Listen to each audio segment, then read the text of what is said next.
आतापर्यंत आपण राज्याची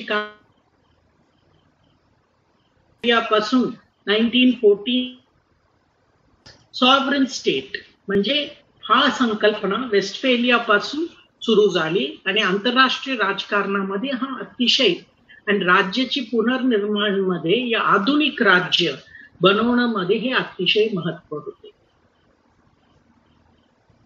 राज्य आणि सार्वभौमिकताची हा संकल्पना तुम्हाला पॉलिटिकल थिअरी मध्ये तुम्ही अभ्यास केले असणार की जीन बॉर्डिन म्हणून एक फ्रेंच सिद्धांतकार 1530 हा सार्वभौमिकता हा एक काय आहे आणि राज्याला हा अतिशय महत्वाची कॅरेक्टरिस्टिक आहे. हा सार्वभौमिकता म्हणजे काय आहे? ऍब्सोल्यूट पॉवर म्हणजे राज्यामध्ये सर्वपूर्ण सत्ता राज्याकडे या अधिकार राज्याकडेच असतात. हे एका माणूस मध्ये नसतात, राज्यामध्ये असतात आणि हा परपेच्युअल आहे म्हणजे हा तेव्हापासून राज्य निर्माण झाली तेव्हापासून हा एक अतिशय महत्वाची संकल्पना आहे राज्यामध्ये. म्हणजे आधुनिक राज्य एक सॉव्हरेन राज्य आहे म्हणजे सार्वभौमिक राज्य आहे. आणि हा तुम्ही पाहिलं तर हे लोकांवर त्यांनी काय करू शकतात म्हणजे सार्वभौमिकता म्हणजे काय? राज्य कायदा करू शकते आणि ते कायदा पण बदलू शकते आणि कायदा करण्याची सत्ता या अधिकार फक्त राज्यांकडे असणार. पुढे आपण पाहिलं तर दुसरं ते संकल्पना आपल्याला काय आले हा पिरियड म्हणजे 1648 पासून 1914 पर्यंत आपण ते अभ्यास केले. दुसरं स्टँडिंग आर्मीज म्हणजे दरेक राज्यांना त्यांची राष्ट्रीय आधी तुम्ही पाहिलं तर लोक मर्सनरीज असायचं. मर्सनरीज म्हणजे काय? लोक युद्ध करतात आणि हा सेना तुमच्याकडे राष्ट्रीय सेनाची संकल्पना हे आधुनिक राज्यांबरोबर आता बाजूनी पण ते युद्धामध्ये लढू शकतात ते संकल्पना घेऊन. आता दरेक राज्य होते आणि ते लोक ते सेनामध्ये राज्यासाठी लढाई करतात. अमेरिकेची सेना हे संकल्पना हा तर तुम्ही पाहिलं तर हा सेंट्रलाइज्ड कंट्रोल म्हणजे हा ट्रूप्स या हा सेनाची नियंत्रण कोणाची हातात होते? राज्याची. तो दरेक राज्यांना शक्तीशील फोर्स म्हणून डेव्हलप केली आणि हा पण एक सॉव्हर्निटीची या सार्वभौमिकताची एक प्रकार होती आणि सगळं राज्यांची तुम्ही सेना पाहिलं तर ते धर्मनिरपेक्ष होते आणि हा तुम्ही पाहिलं तर हा एक नवीन आधुनिक राज्याची दुसरी कॅरेक्टरिस्टिक आपण म्हणू शकतो हा पिरियड मध्ये पुढे आलेला. तिसरा तुम्ही पाहिलं तर आपण आंतरराष्ट्रीय राजकारणामध्ये आज अभ्यास करताना अर्थव्यवस्थावर अतिशय म्हणतो. आतापर्यंत आपल्याला वाटलं की राज्यशास्त्र वेगळं आहे अर्थशास्त्र वेगळं आहे हे चुकीचं आहे. तुम्ही पाहिलं तर मदत पाहिजे आणि सत्तासाठी आर्थिक या पैशाची गरज असते. मी तुम्हाला पहिली लेक्चर मध्ये सांगितलंय की अर्थशास्त्राला पैसे कशी तर हे दोघांची तुम्हाला लिंकेजेस बद्दल हा अर्थव्यवस्थाची अतिशय आता महत्व देतो आणि म्हणून एक अर्थव्यवस्था हा पिरियड मध्ये ते कोण त्याची पितामह आहे? ॲडम स्मिथ म्हणून एक स्कॉटिश विचार 1723 ते 90 पर्यंत ते होते आणि त्यांनी एक महत्वाची पुस्तक लिहिली An Enquiry into the Nature and Causes of the Wealth of Nations. हा ह्याच्यामध्ये त्यांची म्हणणं काय? आपण महत्वाचीच मुद्दा बाजार सगळं सामाजिक व्यवस्थांना हे त्याची एक अंग असतात आणि ते इंडिव्हिज्युअल्स म्हणजे व्यक्ती, लेबर म्हणजे काय आणि ओनर्स, इन्व्हेस्टर्स, कन्झ्युमर्स हे सगळ्यांना ते म्हणतात सगळं त्यांची हितांसाठी एक आधुनिक राज्यामध्ये एक त्यांची हितांसाठी कामं करतात आणि राज्य त्याची रेग्युलेशन्स व्यवस्था करून देते आणि इथे सगळ्यांनी त्यांच्या हितासाठी काम करताना काय करतात स्वतःची हित एनलाइटेंड सेल्फ इंटरेस्ट हा तुम्ही पाहिलं तर हे भांडवलशाहीमध्ये आणि त्यांनी अजून 3 गोष्टी आपल्याला लक्षात घ्यायला लागणार. पहिली ते सगळ्यांनी हिताने करताना इकॉनॉमिक एफिशियन्सी सगळं लोक त्यांच्या हितांसाठी काम करताना आर्थिक एफिशियन्सी वाढवतात आणि त्याच्यामुळे काय होतात तुम्ही जास्त गुड्स प्रोड्यूस म्हणजे सामान उत्पादन करतात आणि सर्व्हिसेस ते पण आणि तुम्ही जास्त केले तर तेवढं लोकांनी पण ते मागणी आहे आणि त्याच्यावरनं सप्लाय होतात आणि हे एक एफिशियंट सिस्टम म्हणून येतात. सो ह्यांची म्हणणं आहे कुठली राज्याला स्वतःची वेल्थ म्हणजे आर्थिक संपत्ती आंतरराष्ट्रीय पातळीवर त्यांना सैनिक शक्ती असून चालणार नाही. तुम्ही चीनची आज करोना व्हायरस मध्ये बघा चीनची सगळं सप्लायची आर्थिक ते गोष्ट त्यांच्याकडूनच उत्पादन होऊन बाहेर येतात. तेव्हा अमेरिके बंद करणं तर तुम्ही पाहिलं तर आर्थिक शक्ती अतिशय राज्य आणि अमेरिकेना एक मोठा काय लेसन या त्यांना ते आर्थिक अतिशय महत्वाची आहे. Specially medical supplies antibiotics crisis मध्ये हे अतिशय ते राज्याला महत्व होतात आणि ते राज्य आपल्याला हरू शकतात अर्थव्यवस्थामधून. सो आर्थिक शक्ती अतिशय महत्वाची नुसतं सैनिक शक्ती असून चालणार नाही. इनविजिबल हँड हे ख्रिश्चियन आयडिओलॉजी आहे. ख्रिश्चियन मध्ये ते स्पिरिटची त्यांना फार name of the Father and of the Son Holy Spirit म्हणतात ना तिसरा ते स्पिरिटची त्यांनी इनविजिबल हँड न दिसणारे हात बाजार आहे आणि हा बाजार ते आयडन स्मिथची म्हणणं होतं की सगळ्यांची फायद्यासाठी होतात. तुम्ही व्यवस्था चीन मी भांडवलशाहीच त्यांनी मानलेला आहे 1978 आणि इथे तुम्ही पाहिलं तर त्यांची म्हणणं हे दुसरा रूल काय आहे भांडवलशाहीची कॉम्पिटिशन म्हणजे स्पर्धामुळे तुमची आर्थिक करतात आणि तुम्ही व्यवस्थित भरपूर चांगलं सामान करणार आणि तुमची आर्थिक धोरणं आणि तुमची राजनैतिक चॉईसेस हे दोन्ही एकत्र अर्थव्यवस्थाची ऑर्डर आणि राजनैतिक लोकशाही आणि हे वेस्टर्न कंट्रीज मध्ये हा अतिशय महत्वाची मुद्दा म्हणून पुढे आलेला आहे. आणि तिसरा आपण पाहिलं तर तुम्ही एक लक्षात घ्यायला पाहिजे अर्थव्यवस्था तुम्ही पुढे एक भांडवलशाही पुढे येत होते त्याच्या तो पार्लमेंटरी डेमोक्रेसी लोकशाही पार्लमेंटरी लोकशाही हे पण पुढे आले. संसदची अभ्यास केलेला आहे ते टू ट्रिटाइजेस ऑफ गव्हर्नमेंट तुम्ही बघा ऍडम स्मिथ आणि जॉन लॉक एका व्यवस्था आणि राजनैतिक सिद्धांत एक तर्फे तुम्हाला भांडवलशाही दुसरी तर्फे तुम्हाला लोकशाही आणि ह्याची संकल्पना एकत्र येतात. वेल पण एकच संपूर्ण सत्तावर त्यांनी मोठा धोका बसवलाय. लोकांवर सत्ता करायचा अशी संकल्पनाच नाही.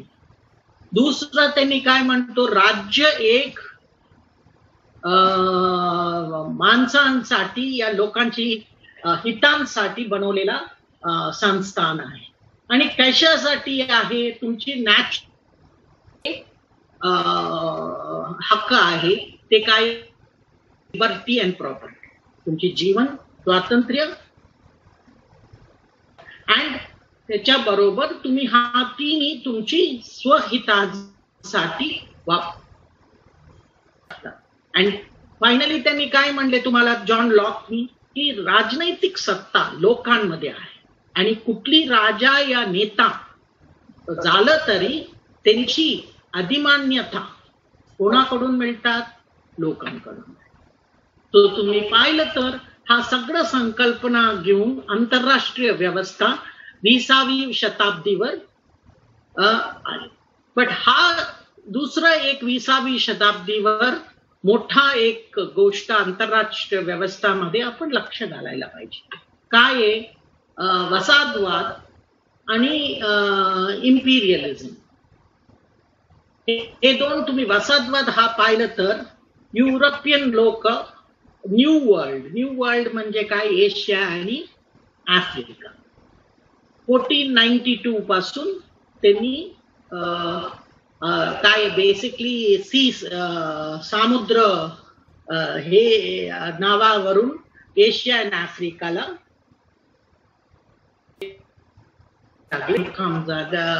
लांबी कमी झालं आणि स्वस्त पण झालं, सो ते यायला लागले.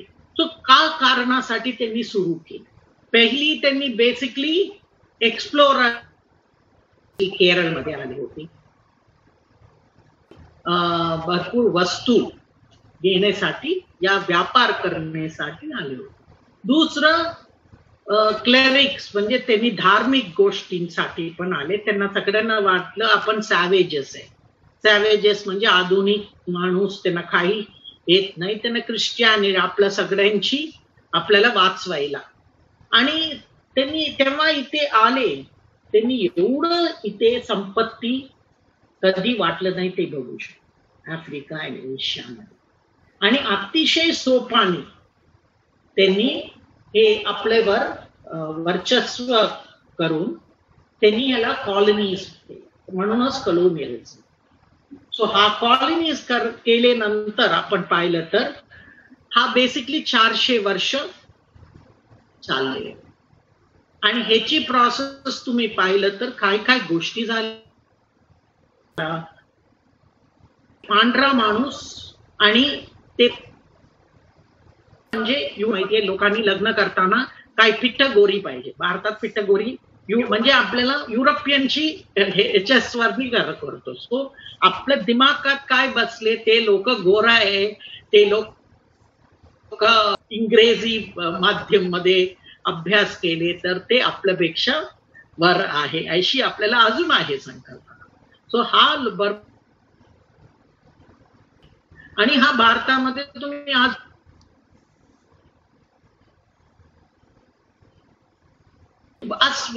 दे म्हणजे युरोपियन पांढरं लोक एक वर्ग म्हणून आपण टेकले, आणि दुसरं भारतीय, एक भारतीय भाषा, भारतीय संस्कृती, ह्याच्यावर भरपूर या भारतीय ते हँडीक्राफ्ट्स, हे सगळं हँडलूम, हे सगळं आपण हे पांढरं माणूसची जबाबदारी, ब्लॅक काळं सगळं लोकांना त्यांनी सिव्हिलाइज करणं म्हणजे त्यांना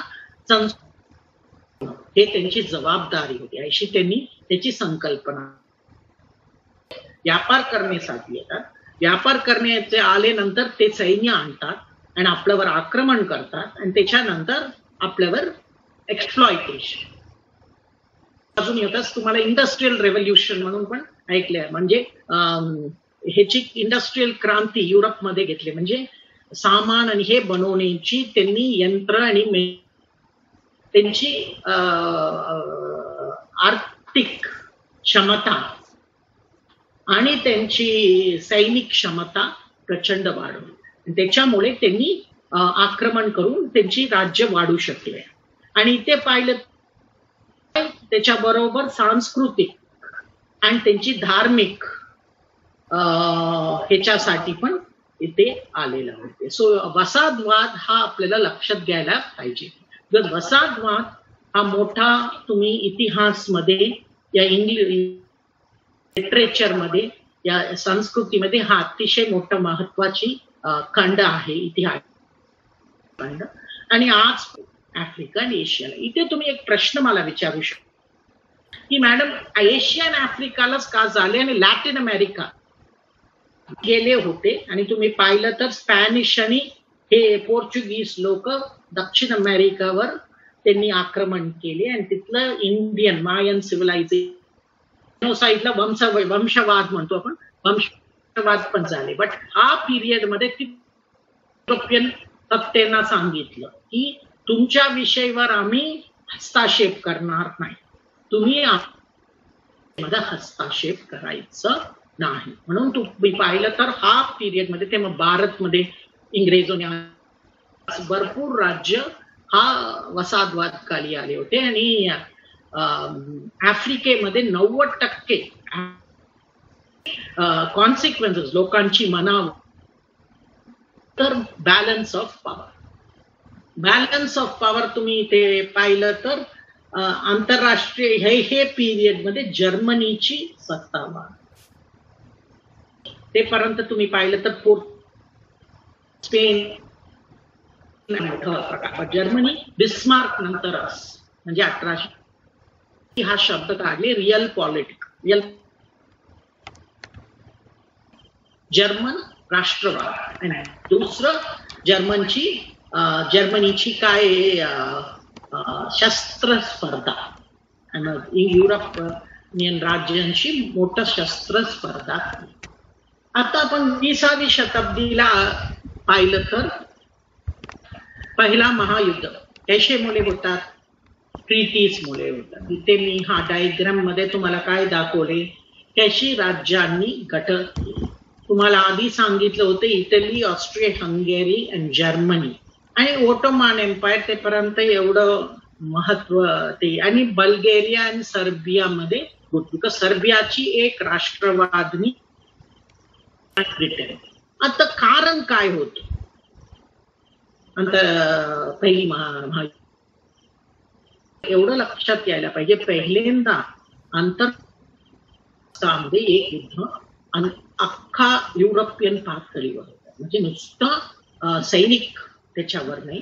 मग आपण काय म्हणतो मेनिया, MANI, मेनिया म्हणजे वेडेपणा, युद्धाला जाणंच वेडेपणा आहे आणि एवढं लोकांना मारलं पण ते.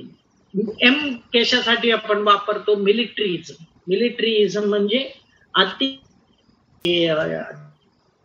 दरेक राज्यांनी स्वतःची सेनाला वाढून आणि एक शस्त्र स्पर्धामधून त्यांनी वाढवत हे जोडलेला होते आणि हा करार गोपनीय होता. युद्ध होईपर्यंत अलायन्स ही एकमेकांची मदत करणं आणि कोणी तुमच्यावर, लोक म्हणतात राष्ट्रवाद, अतिशय तीव्र एक मोठा राज्य अशी ते त्यांची. आणि इम्पिरियलिझम तुम्हाला सांगितलं होतं, हे सगळं जर्मन राज्य त्यांची राजकारण तर आर्थिक आणि राजनैतिक फायदा आहे.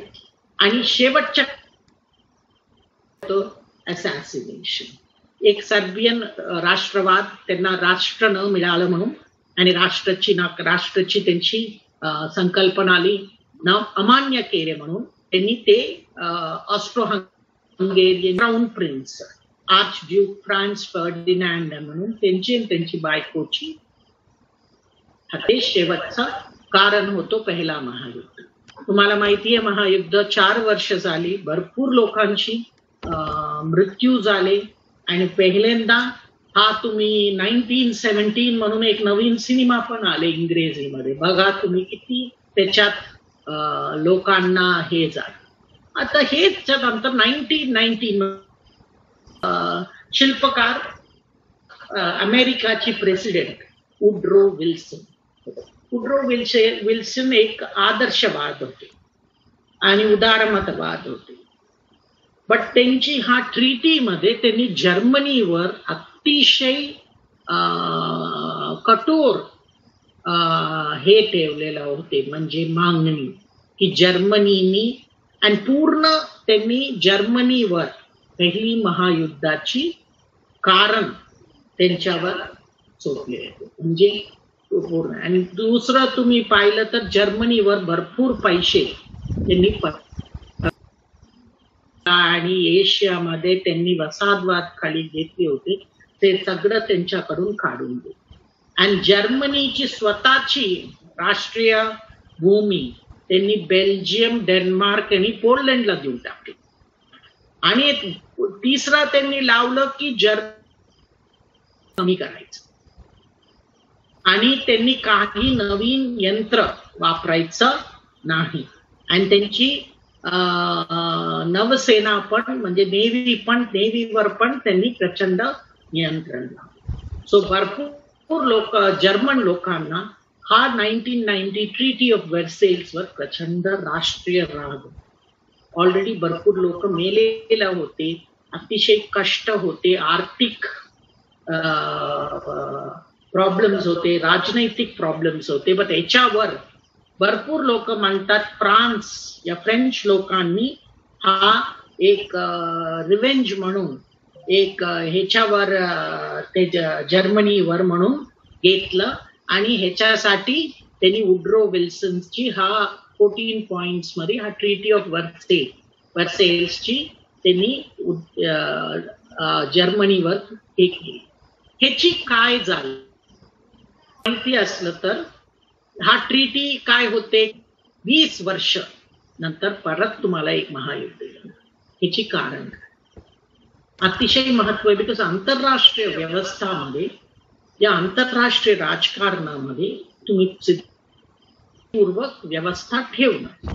बट इथे तुम्हाला 20वी शताब्दीमध्ये तुम्ही 2 महायुद्ध येतात सिर्फ 20 वर्षाची गॅप. सो ते 20 इयर क्राइसिस करेक्शन करून देते. सो तिथे 20 इयर क्राइसिस म्हणून आहे 1919 to 1939. इथे आपल्याला आंतरराष्ट्रीय व्यवस्थामध्ये पहिली काय आहे, राईज ऑफ एक्स्ट्रीम आयडिओलॉजी. पाहिलं तर लोकांना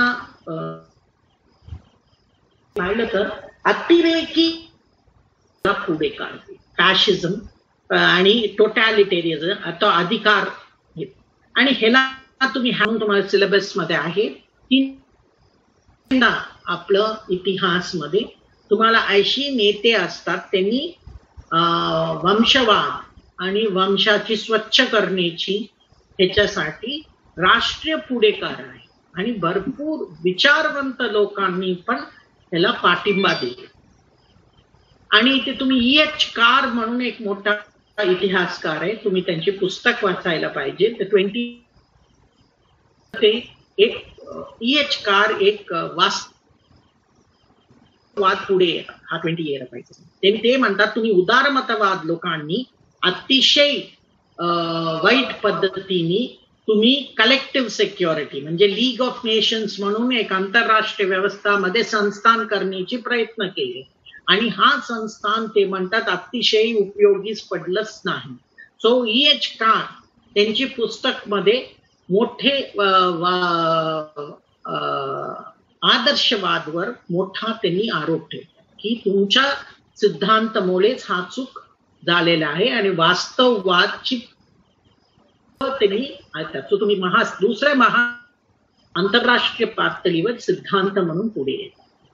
इथे की डेव्हलपमेंट्स तुम्ही पाहिलं तर पहिला महायुद्ध नंतर काय होतं, 3 मोठा साम्राज्य टोटली ते म्हणजे सत्ता घेतात 17. दुसरा ऑस्ट्रो हंगेरियन एम्पायर पहिली महायुद्ध नंतर पूर्णपणे ते विघटन होतात आणि त्याच्यामधून नवीन युरोपियन राज्याची निर्माण होतात. आणि तिसरा ओटमान एम्पायर त्यांनी पहिली सुरू बाहेर युद्ध आणि आतमधून त्यांची धोका, हा तिन्हीची गायब होतात. आणि इथे तुम्ही पाहिलं तर राज्याची निर्माण होतात.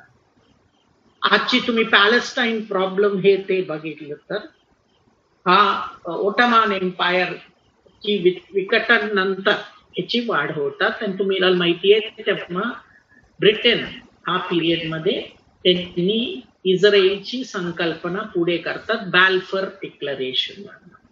तुम्हाला पाहिजे तर आपण लेख करूया, बट आपल्याला हे सिलेबस मध्ये नाहीये, बट हा पिरियड मध्ये ते होत.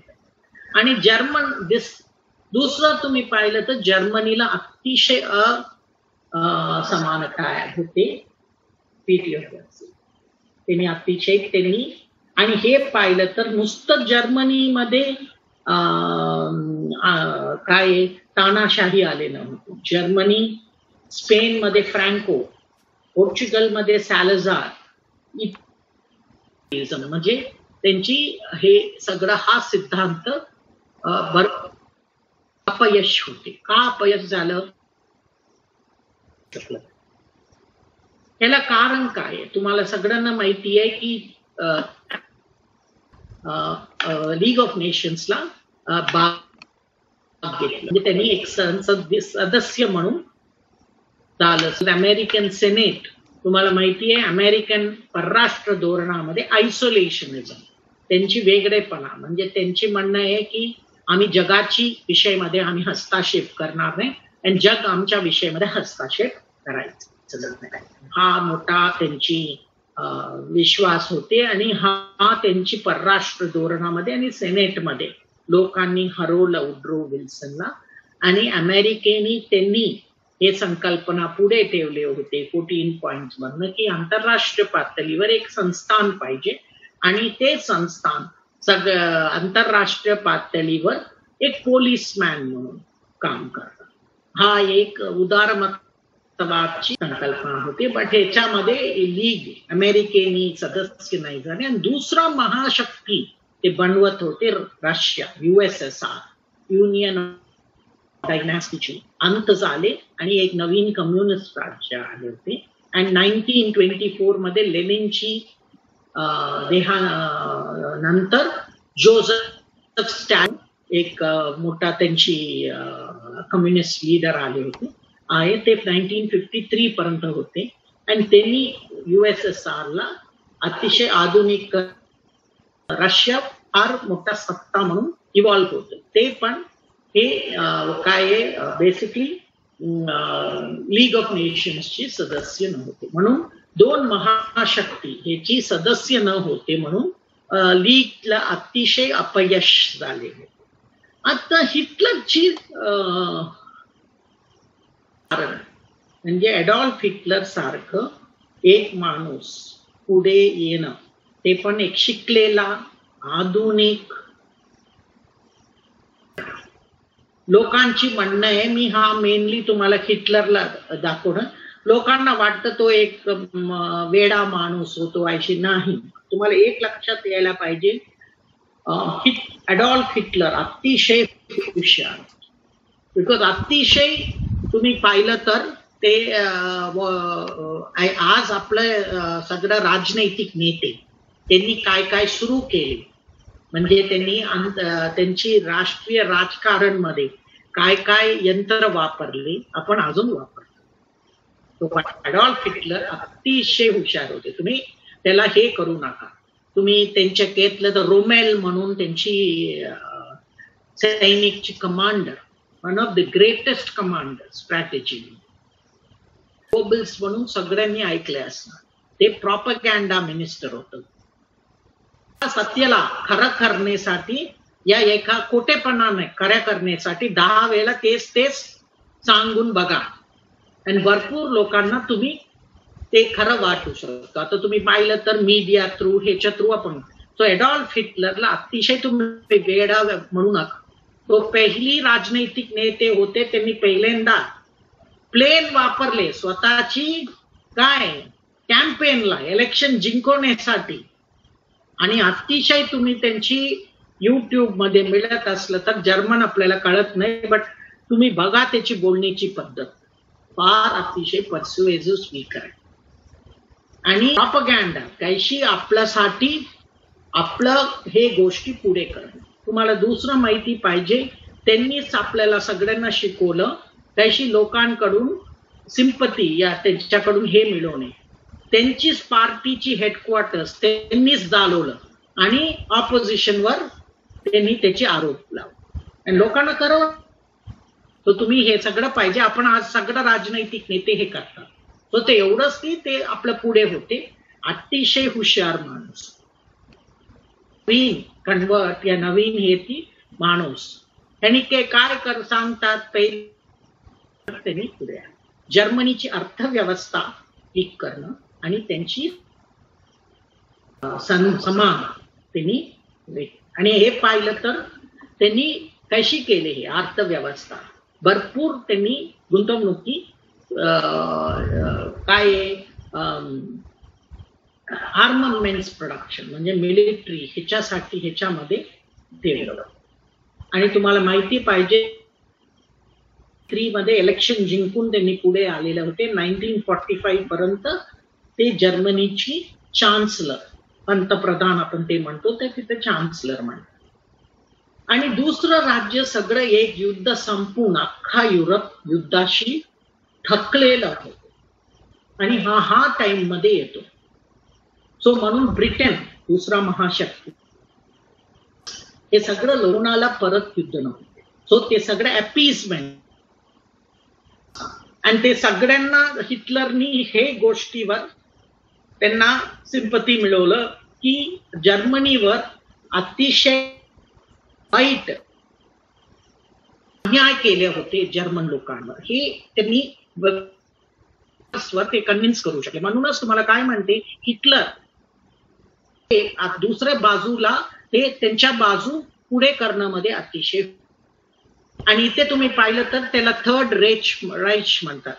आणि त्यांनी हा तुम्ही पाहिलं तर काय आपल्याला शिकवलं, त्यांनी काय शिकवलं, आशा आणि त्याच्यावर विश्वास करणे हे त्याने, हे सोपं नाही. नैतिक नेता अतिशय सोपे करू शकत नाही, बट ते करू शकते. आणि स्पेशली त्याची बोलण्याची पद्धत मधून. आणि तुम्हाला माहिती आहे की तुम्ही द्रविडियन मुवमेंट पण घ्या दक्षिणमध्ये, DMK, हे सगळं लोक बोलण्याची पद्धत, ऑरेटरी म्हणतो आपण, त्याच्यावरनच पुढे अशीच हे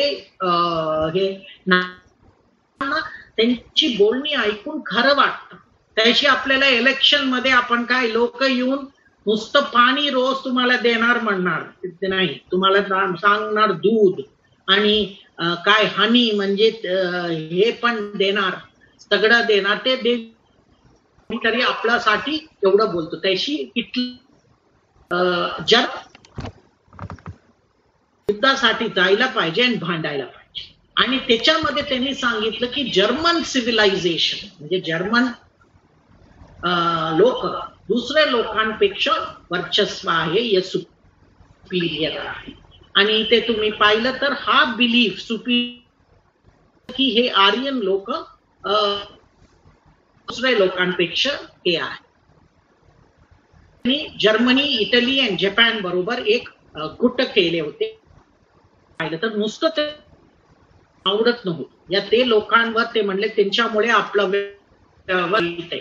तुम्हाला एक माहिती पाहिजे की पिरियड मध्ये तुम्ही शत्रू तयार करा, आणि त्यांनी ज्यूस मध्ये शत्रू केले. ते म्हणले ज्यू लोकांमुळेच आपलं अर्थव्यवस्था डिवाइड झालं, हे झालं.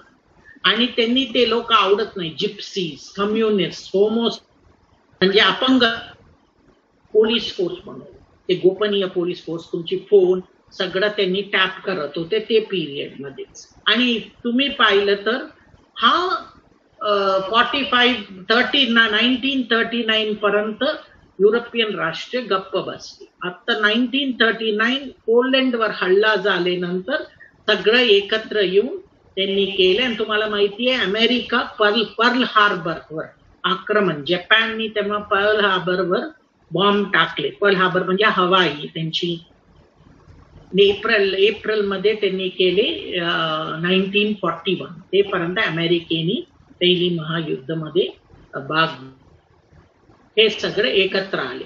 त्यांची आयडिओलॉजीज एक नव्हती, पण त्यांना सगळ्यांना हिटलरचा विरोध करायचा. का विरोध करायचा? पहिली आहे आंतरराष्ट्रीय पातळीची लीडर पाहिलं, पातळीवर पाहिलं तर त्यांच्यामध्ये यशासाठी त्यांनी लोकांना वाटवलं करण्यासाठी त्यांनी काही पण केलं, करायला तयार. दुसरं ते यंत्र वापरले, म्हणजे कॉन्सन्ट्रेशन कॅम्प, हे सगळं लोकांना मारणं. लोक हत्ती विजन काय होते, म्हणजे त्यांच्या राजनैतिक विजन आणि हेला पाहिलं तर अतिशय नैतिकता. सो आणि नुसतं सैनिकवर त्यांना राग नव्हतं वर, आणि अपंग लोक, ज्यूज म्हणजे काय होमोसेक्शुअल्स म्हणजे आपण हेशी लोकांवर. सो ह्याची इम्पॅक्ट काय झालं ती आता दुसरा हा ह्याच्यामुळे काय काय परिणाम झाले. हे ह्युमन राईट्स मानवी हक्कांसाठी पहिल्यांदा आंतरराष्ट्रीय पातळीवर लोकांना एवढं संकल्पना आली की आंतरराष्ट्रीय कायद्यामध्ये तुम्ही गोष्टींना लोकांची पातळीवर, व्यक्तिगत पातळीवर तुम्ही लोकांना हे प्रोटेक्शन द्यायला पाहिजे, त्यांना संरक्षण द्यायला पाहिजे. काय टॉर्चर आणि जेवण तुम्हाला माहिती पाहिजे की रशियन फोर्सेस पहिली बर्लिनमध्ये आले आणि हिटलर स्वतःला सायनाइड खाऊन बंकरमध्ये आत्महत्या केली होती. हे सगळं आता तुम्हाला सोव्हिएट आर्काइव्स मध्येच मिळेल की त्यांना काय मिळालं तिथे, because American forces, allied forces 1945 मध्ये रशियन फोर्सेस. आणि पॅसिफिक थिएटर मध्ये ऑगस्ट 15 पर्यंत चालू होती. का? आणि तुम्हाला सगळ्यांना माहिती आहे अमेरिकेने अणुशस्त्र वापरले. पण एक मोठा आहे, एक पहिल्यांदा ऑगस्ट मध्ये हिरोशिमा आणि नागासाकीवर, आणि तेव्हा ऑगस्ट 15, 1945 जपानने सरेंडर केले आणि दुसरा महायुद्ध संपले. आता ह्याची काय कारण आहे? एक आहे आंतरराष्ट्रीय व्यवस्थामध्ये वास्तववादची वर्चस्व वर आले. वास्तववाद सिद्धांत म्हणून पुढे आले. वास्तववाद सिद्धांतकार हॅन्स मॉर्गेनथाउ, भरपूर लोक E.H. कार, हे सगळ्यांनी सार्वमतवादमुळे हा दुसरा महायुद्ध झाला. का? वर्सेल ट्रीटी जर्मनीची राग आणि जर्मनीची शस्त्र स्पर्धा थांबू शकलं नाही, आणि हे सोडून अतिशय काय तीव्र सिद्धांत युरोपमध्ये येण्यामधून त्यांनी थांबवू शकलं नाही. त्यांनी पण US आणि USSR ला सांगतात तुम्ही दोघं फार भरपूर वर्ष मध्ये रशिया आणि अमेरिका उशिरा आत आले. आणि तिसरा त्यांची म्हणणं आहे की कलेक्टिव्ह सिक्युरिटी, हे उदारमतवादची यंत्र आहे. सामूहिक सुरक्षा अतिशय अपयश झाले, आणि लीग हे पण अपयश झाले. आणि त्यांना आता भरपूर लोकांची हे होते की भरपूर राज्य युरोपमध्ये कम्युनिझम, साम्राज्यवाद, समाजवाद आणि रोझा लक्समबर्ग दरेक राज्यामध्ये सिद्धांतकार पण पुढे आले होते. आणि आता हे पिरियड मध्ये तुम्ही पाहिलं तर हे महत्व होता. आणि मार्टिन, मी हा तुम्हाला दुसरा महायुद्धाची तुम्हाला हे आठवण करणे, पास्टर, प्रोटेस्टंट पास्टर जर्मनीमध्ये 1937 त्यांनी हिटलर विरुद्ध जर्मन, आणि त्यांनी एक महत्वाची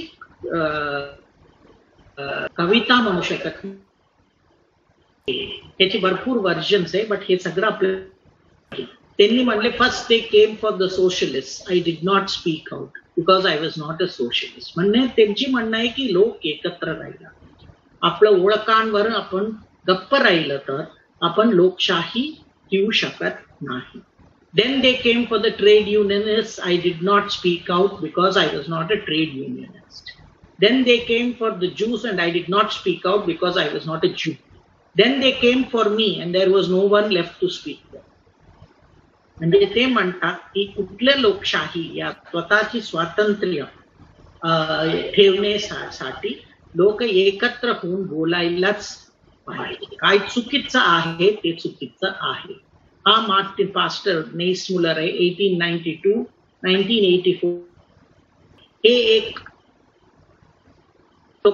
क्रांतीसाठी या स्वातंत्र्य लढाईमध्ये त्यांची हा गोळ हे वापरतात. मध्ये चालत नाही मध्यमवर्गीय विचारवंत लोक कुठली लोकशाही चालवण्यासाठी बोलायलाच पाहिजे आणि पुढे येऊन एकत्र होऊन बोलायला पाहिजे. ते तुमचं लोक नसले. सो हा दुसरा महायुद्ध इथे आपण संपवू. मग आपण पुढच्या लेक्चरमध्ये शीतयुद्धामध्ये जाऊ आणि शीत पोस्ट कोल्ड वॉर पिरियड हा 2 पिरियड राहिली ते पुढच्या लेक्चरमध्ये संपून मग सिद्धांताकडे आपण वळू. सो तुम्ही ह्याच्यामध्ये पाहिलं की हा आंतरराष्ट्रीय व्यवस्थामध्ये राज्याची किती बदल झाले होते. राज्य नव्हते, दरेक राज्याला वेगळ्या वेगळ्या सिद्धांतावर राज्य झाले होते आणि अतिशय शिकलेला राज्य पण त्याशी